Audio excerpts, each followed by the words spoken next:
إن الحمد لله نحمده ونستعينه ونستغفره ونؤمن به ونتوكل عليه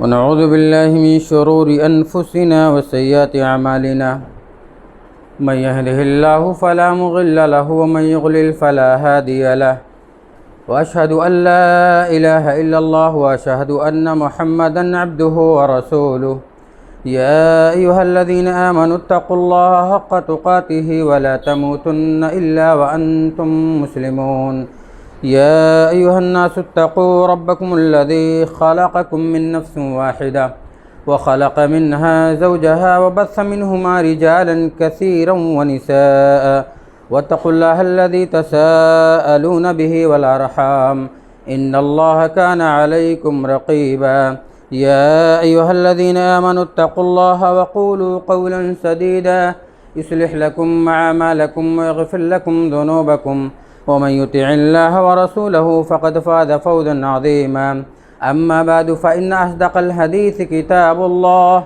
وأحسن الهدي هدي محمد صلى الله عليه وسلم وشر الأمور محدثاتها وكل محدثة بدعة وكل بدعة ضلالة وكل ضلالة في النار.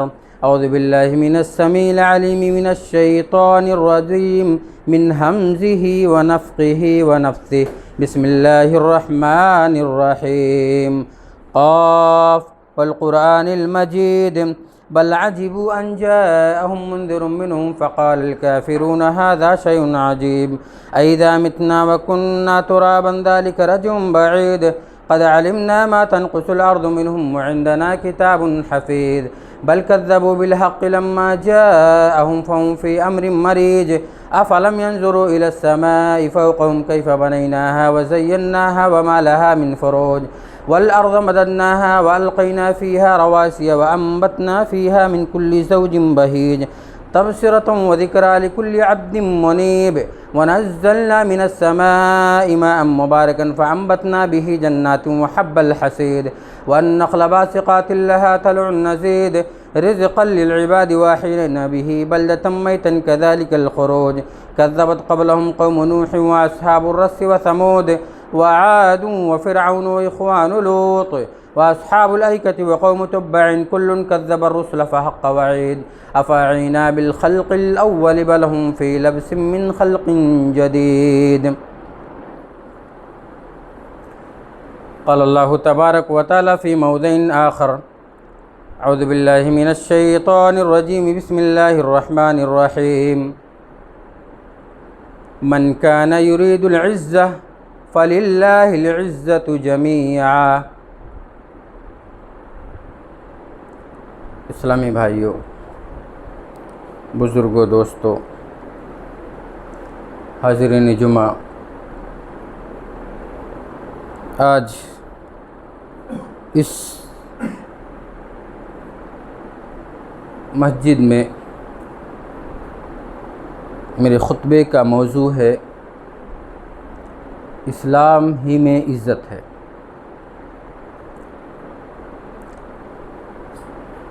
سورہ فاطر کی آیت نمبر 10 میں نے تلاوت کی ہے اور اسی کے ضمن میں انشاءاللہ کچھ گفتگو کروں گا. اللہ رب العالمین ہمیں کہنے سننے سے زیادہ عمل کرنے کی توفیق عطا فرمائے. اسلامی بھائیوں، انسان اور خصوصاً مسلمان 3 چیزوں سے بڑی محبت کرتا ہے: مال، اولاد اور عزت. اور تینوں میں عزت کو فوقیت حاصل ہے، عزت کو برتری حاصل ہے. عزت کو پانے کے لیے انسان اپنے مال و اولاد کی قربانی دے سکتا ہے، لیکن اپنی عزت پر کبھی آنچ نہیں آنے دے سکتا. اللہ کی توفیق سے میں بتاؤں گا معزز کون ہے، عزت والا کون ہوتا ہے.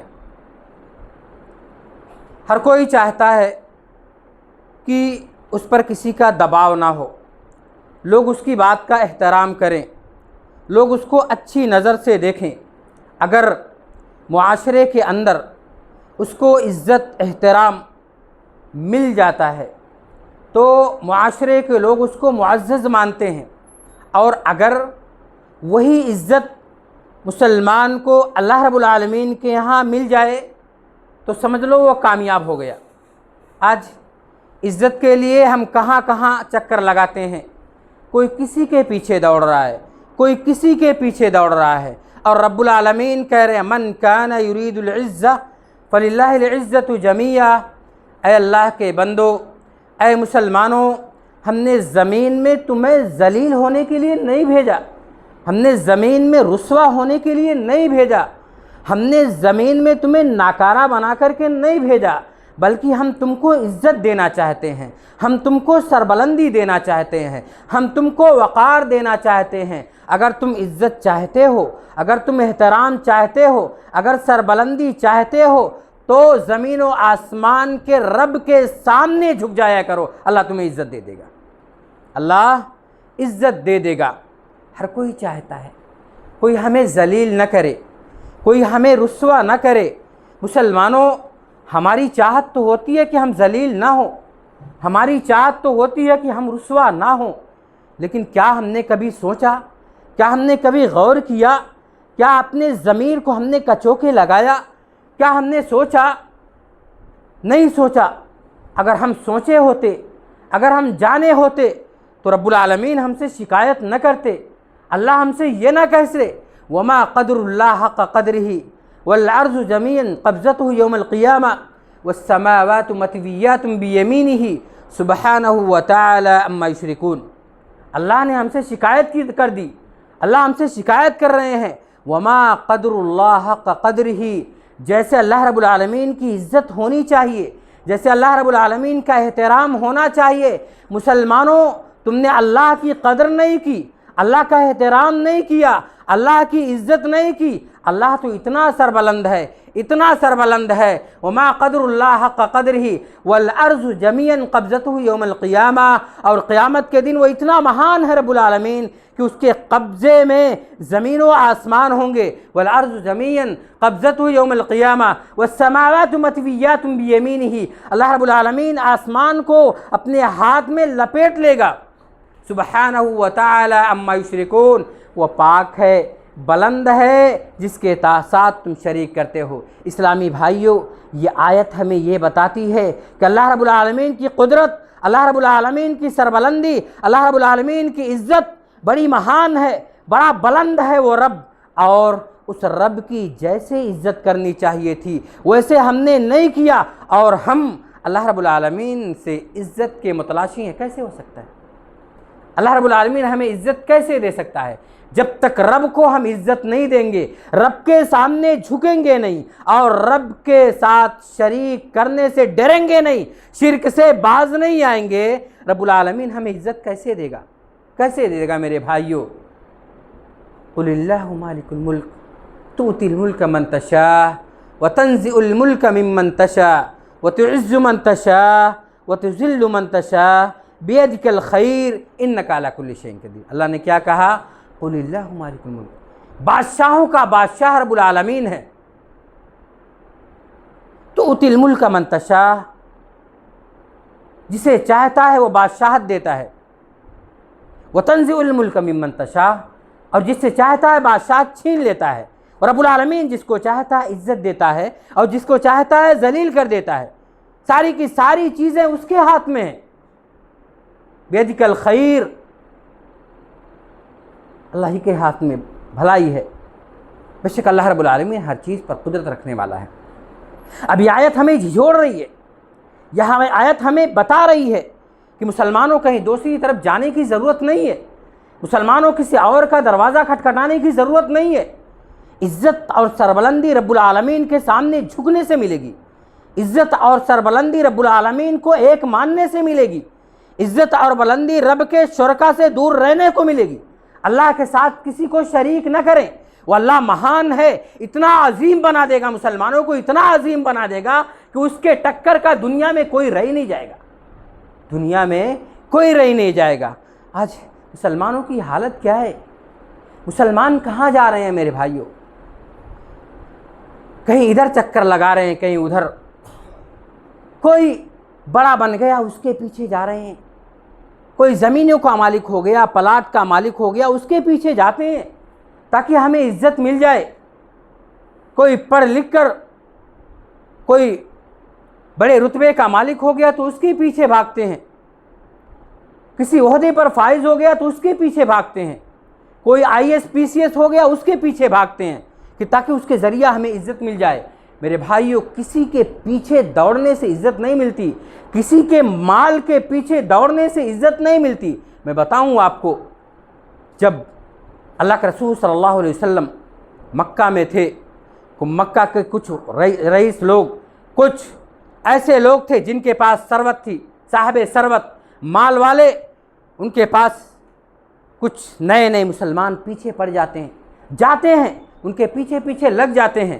اس کے بعد اللہ رب العالمین نے ان کو ڈانٹ لگائی، اللہ رب العالمین نے متنبہ کیا اور کہا للذین یتخذون الکافرین اولیاء من دون المؤمنین ایبتغون عندهم العزہ فللہ العزۃ جمیعا هو السمیع العلیم۔ اللہ، اے لوگو، للذین یتخذون الکافرون اولیاء من دون المؤمنین، جو لوگ کافروں کو دوست بناتے ہیں مومنوں کو چھوڑ کر کے، کیا اس وجہ سے ان کے پیچھے بھاگ رہے ہیں کہ ان کے پاس مال و دولت ہے، ان کے پاس میراث ہے، ان کے پاس ثروت ہے، اس کے پیچھے اس وجہ سے بھاگ رہے ہیں؟ جان لو، مومنوں کو چھوڑ کر دوسرے کے پیچھے بھاگو گے تو اس میں عزت نہیں ہے۔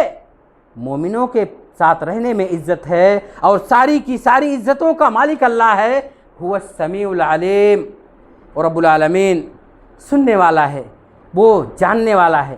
میرے بھائیو، یہ آیت ہمیں یہ بتاتی ہے کہ عزت اگر چاہتے ہیں، سربلندی اگر چاہتے ہیں تو غیروں کے پیچھے رہ کر کے نہیں ملے گی، غیروں کے دروازے کھٹکھٹانے سے نہیں ملے گی، اور مالداروں کے پیچھے جانے سے عزت نہیں ملے گی، رب العالمین سے لو لگانے سے عزت ملے گی، رب العالمین کے سامنے جھکنے سے عزت ملے گی، رب العالمین کو سب کچھ ماننے سے عزت ملے گی۔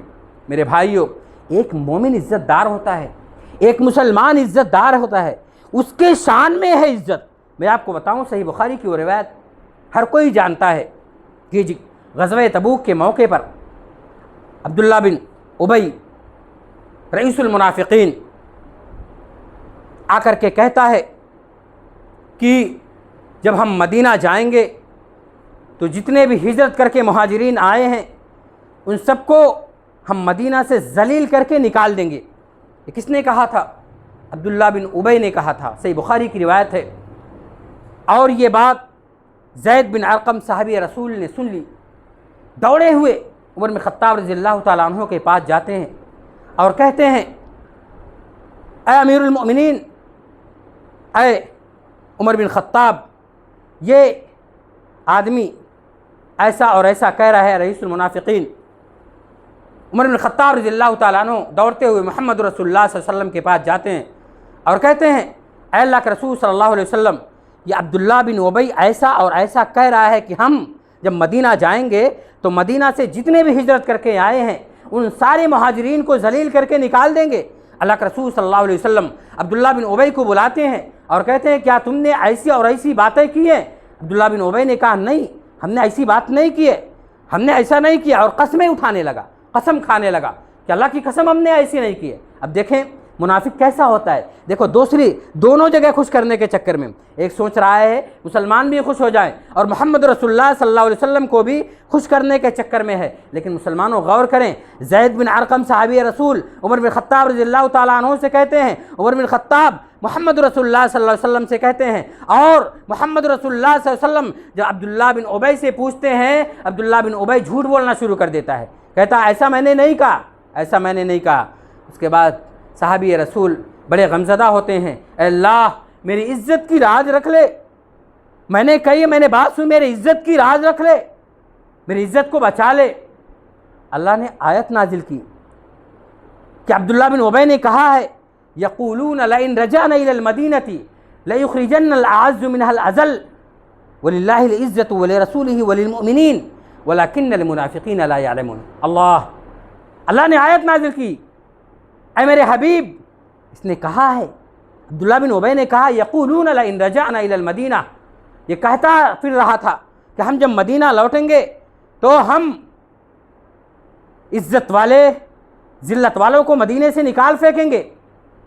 عزت اللہ کے لیے ہے، اس کے رسول کے لیے ہے، مومنین کے لیے ہے، لیکن یہ منافق جانتے نہیں ہیں۔ اللہ کے بندو غور کریں، عبداللہ بن ابی نے جھوٹ بولا تھا اور زید بن ارقم صحابی رسول بڑے غمزدہ ہوئے تھے، لیکن اللہ رب العالمین نے زید بن ارقم صحابی رسول کی عزت کی لاج رکھ لی اور ایک مومن کو عزت دی اور ایک منافق کو ذلیل کر دیا۔ کیسے؟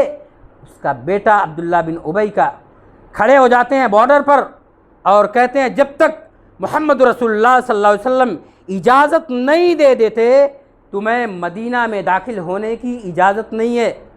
کون کہا؟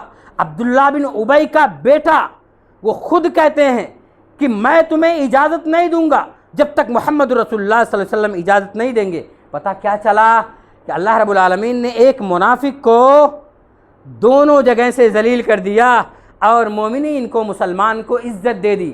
مسلمان کو عزت دے دی، کس نے دی؟ اللہ رب العالمین نے دی۔ تو مسلمانوں جانے کی ضرورت کہیں نہیں ہے، پریشان ہونے کی ضرورت نہیں ہے، رب العالمین کے یہاں عزت ملے گی، اور عزت اللہ نے مسلمانوں کے لیے رکھی ہے، اللہ نے مومنوں کے لیے رکھی ہے۔ کہاں جا رہے ہیں؟ کس کے پیچھے چکر لگا رہے ہیں؟ کہاں ریا اور تکلفات میں الجھے پڑے ہوئے ہیں؟ تکلفات میں عزت نہیں ہے، دکھاوے میں عزت نہیں ہے، نفاق میں عزت نہیں ہے۔ آج کا نوجوان ہے، دکھاتا ہے کہ اچھے سے پہن کے گاڑیاں خرید لیں یا بلڈنگیں بنا کر کے لوگوں کے سامنے سوچتے ہیں کہ عزت پا جائیں اور اپنے آپ کو دکھانے کی کوشش کرتے ہیں کہ ہم عزت والے ہیں۔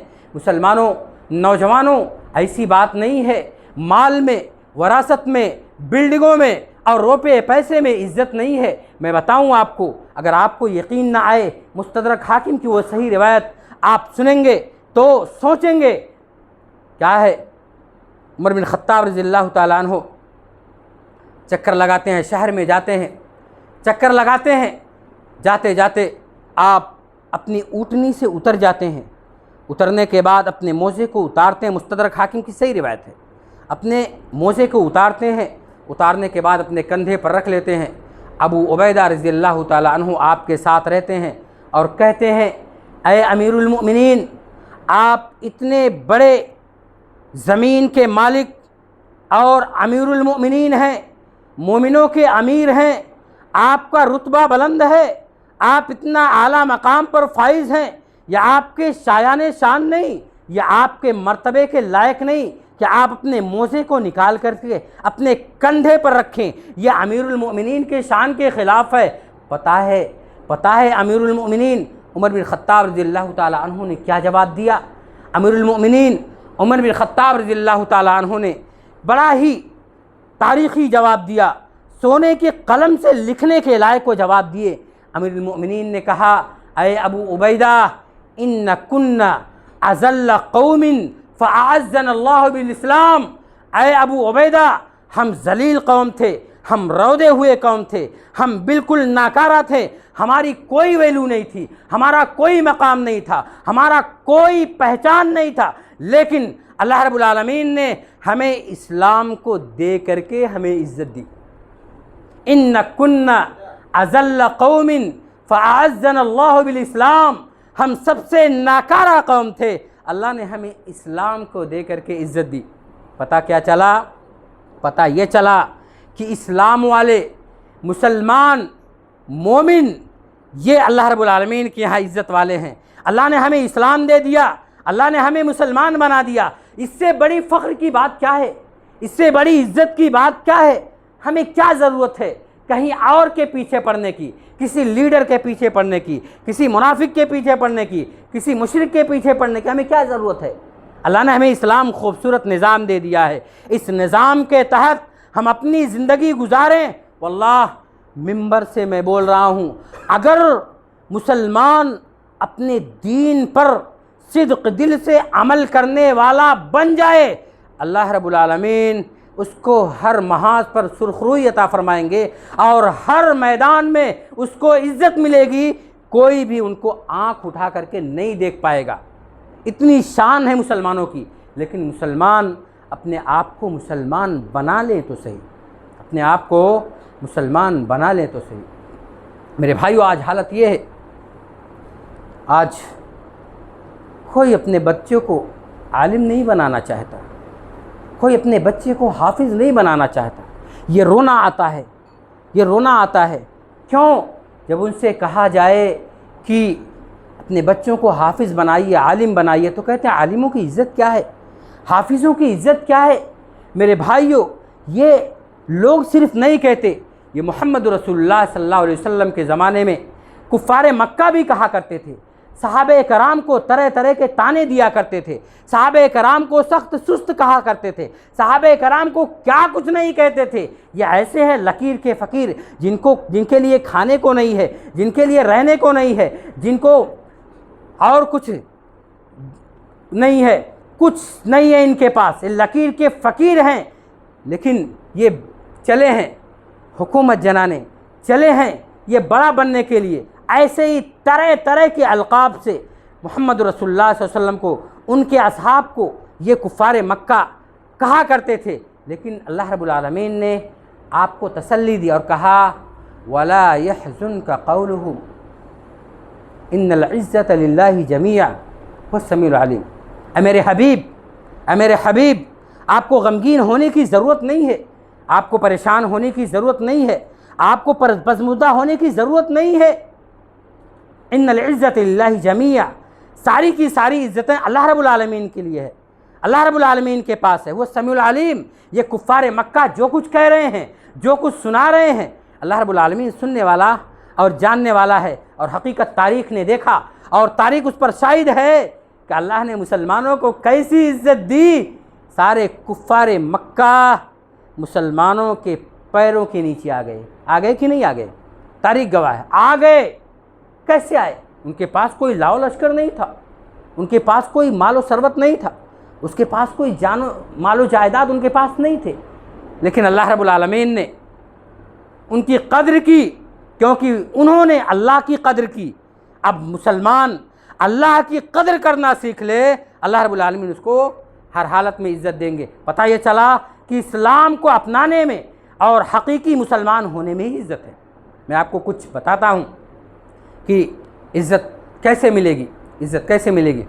مسلم شریف کی روایت، اللہ کے رسول صلی اللہ علیہ وسلم نے فرمایا ان اللہ یرفع بہذا الکتاب اقواما ویذو بہ آخرین۔ پہلی چیز جس کے ذریعہ عزت ملے گی وہ قرآن ہے۔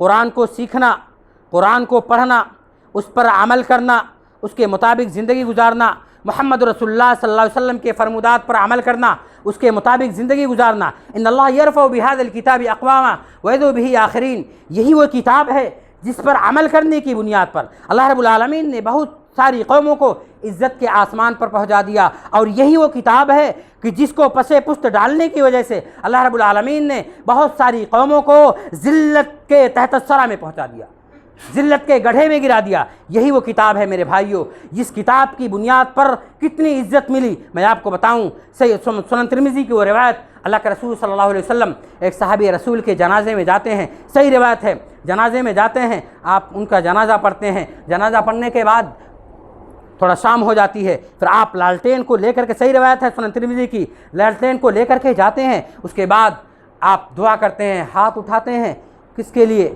صحابی رسول کے لیے۔ کیا دعا کرتے ہیں؟ رحمک اللہ الا ایاہ کانت اللہ للقرآن۔ اے رب العالمین اس بندے پر مدد فرما، اس بندے پر رحم کر، یہ تیرے قرآن کی تلاوت کرنے والوں میں سے تھا، یہ تیرے قرآن کی تلاوت کرنے والوں میں سے تھا۔ اللہ کے بندو غور کریں، محمد رسول اللہ صلی اللہ علیہ وسلم کی زبانی دعا پانے والا وہ خوش نصیب بندہ کون تھا جس کے لیے رب العالمین کے سے ہاتھ اٹھا کر کے دعا مانگ رہے ہیں محمد رسول اللہ صلی اللہ علیہ وسلم؟ اس صحابی کے لیے جو صحابی قرآن کی تلاوت کرنے والے تھے، جو صحابی قرآن پر عمل کرنے والے تھے، جو صحابی محمد رسول اللہ صلی اللہ علیہ وسلم کے فرمودات کو حرز جا بنانے والے تھے، ان کے لیے ہاتھ اٹھاتے رحمک اللہ الا ایاہ کانت اللہ للقرآن۔ اے رب العالمین اس بندے پر رحم فرما، یہ بندہ تیرے قرآن کی تلاوت کرنے والوں میں سے تھا۔ پتہ یہ چلا عزت قرآن کی تلاوت کرنے اور اس پر عمل کرنے اور اس کے مطابق زندگی گزارنے میں ہے۔ اور بتاؤں آپ کو، ایسے ہی نہیں، دنیا میں بھی عزت ایسے ہی ملی ہے۔ بن خطاب رضی اللہ تعالیٰ عنہ، صحیح روایت ہے، جب ابن ابی ابزہ کو ایک بڑے عہدے پر فائز کرنا ہوا تو سارے لوگ اکٹھا ہو گئے اور کہنے لگے آپ ایسے آدمی کو اتنے بڑے عہدے اور منصب پر فائز کر رہے ہیں جو کالا کلوٹا ہے، ناٹا ہے، حبشی ہے، غلام ہے، آپ ان کو اتنے بڑے مرتبے پر فائز کر رہے ہیں۔ عمر بن خطاب رضی اللہ تعالیٰ عنہ نے کیا جواب دیا کہ اے لوگو، جس کو تم کالا کلوٹا کہہ رہے ہو، جس کو تم ناٹا اور پستقد کہہ رہے ہو، پتہ ہے وہ کون ہے؟ وہ یہ ہے انہو قاری لکتاب اللہ، یہ بندہ اللہ رب العالمین کی کتاب کی تلاوت کرنے والوں میں سے ہے، یہ بندہ اللہ کی کتاب کی تلاوت کرنے والوں میں سے ہے۔ مسلمانوں، پتہ یہ چلا کہ اللہ کی کتاب کی تلاوت کرنے، اس پر عمل کرنے کی وجہ سے رب العالمین عزت سے نواز دیں گے۔ دوسری چیز جس کی بنیاد پر عزت ملے گی وہ تواضع اور خاکساری ہے۔ اللہ کے رسول صلی اللہ علیہ وسلم نے فرمایا ما تواضع احد للہ الا رفعہ اللہ، جو بندہ تواضع اور خاکساری اختیار کرتا ہے اللہ رب العالمین اس کو بلند کر دیتا ہے۔ تواضع اور خاکساری کا مطلب یہ ہوتا ہے کہ بندہ کتنا بڑا ہو جائے، کتنا مال والا ہو جائے، لیکن ہمیشہ اس کے اندر خاکساری ہو، ہمیشہ نرم مزاجی ہو، ایک دوسرے سے جھک کے ملے، ایک دوسرے کے بات کا احترام کرے، ایک دوسرے کی عزت کرے، اور یہ نہ سمجھے اگر کوئی کسی کی عزت کرتا ہے اور مالدار ہے، ثروت والا ہے، لیکن عزت کرتا ہے، دوسرے کا احترام کرتا ہے، تو سمجھ لو اس کے اندر خاکساری ہے، اس کے اندر تواضع ہے، اور پھر اس بندے کے لیے یہ شعر تو بنتا ہی ہے کہ ہم جھک کے مل رہے ہیں تو کمزور مت سمجھ، ہم جھک کے مل رہے ہیں تو کمزور مت سمجھ، پھلدار شاخ ہے تو لچکتی ضرور ہے۔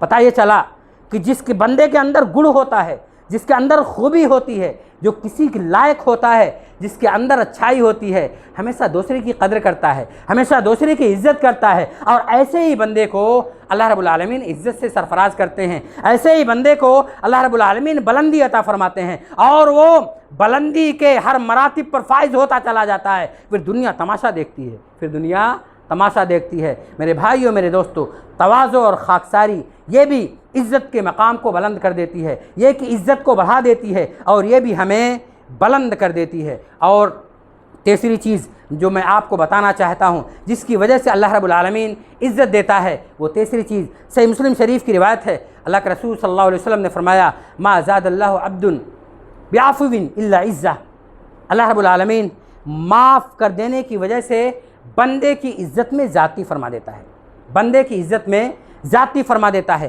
یہ معاف کرنا کیا ہے؟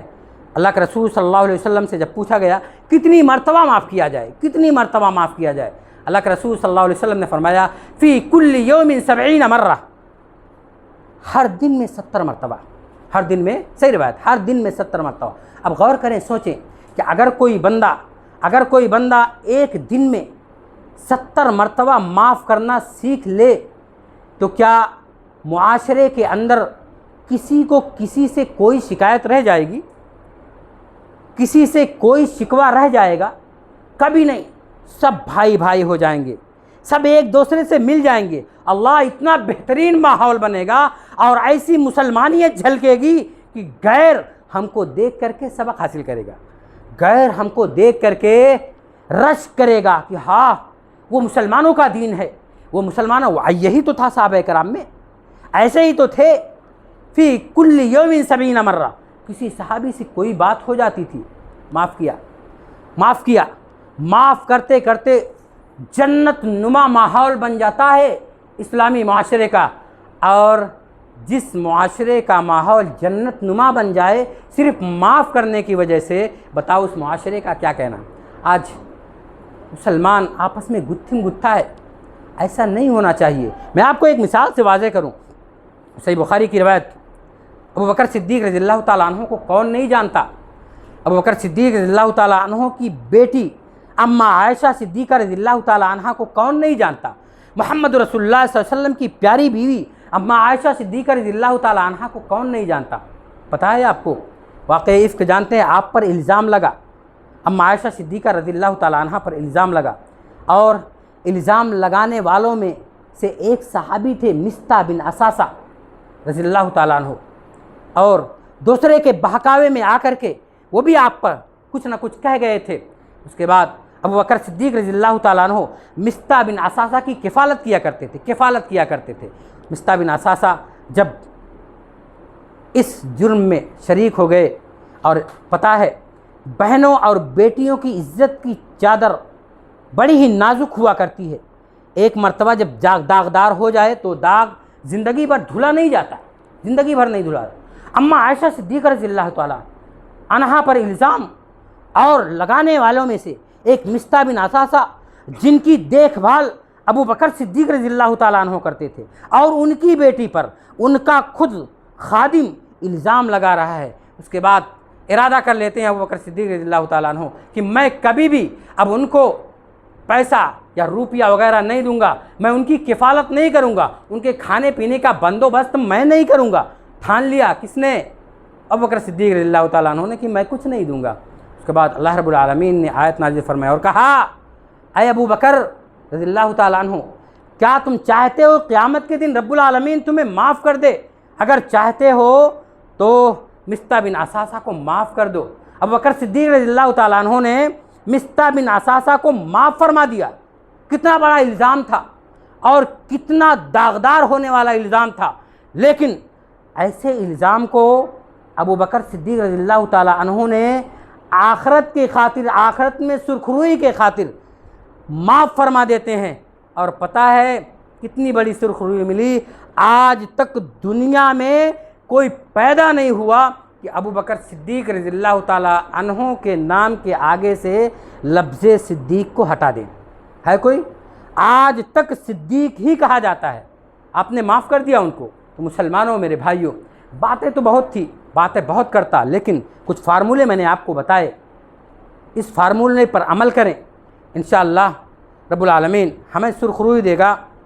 العز بالتقوی والشرف بالتواضع، ایک طالب علم کی یہ بات لیتے جائیں کہ عزت تقوی میں ہے اور بلندی تواضع اور خاکساری میں ہے۔